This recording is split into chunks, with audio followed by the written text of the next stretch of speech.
বিচি ছাড়া দেশি পাকা পেঁপে। বিচি ছাড়া কেন বললাম, আমরা আমার ছাত্রর মুখের বক্তব্যটা নেই। আচ্ছা, আমরা তো বাজারের পেঁপে দেখি, এটা তাদের গ্রামের বাড়ির পেঁপে আর কি নিয়ে আসছে।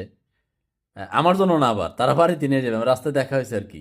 আচ্ছা, এটার কালার যে এরকম, এটা পাকার পরে মানে কয়েকদিন পরে তো পেকে যাবে, পরে কালারটা কেমন হইব? গোলাপি। গোলাপি কি ভিতরে? হালকা গোলাপি ধরে। আর উপরে কোনো কালার আসে? ওপরে ওই যে এরকম হলুদ আছে, হ্যাঁ, এরকম থাকতে পারে আর একটু গাঢ় হইতে পারে।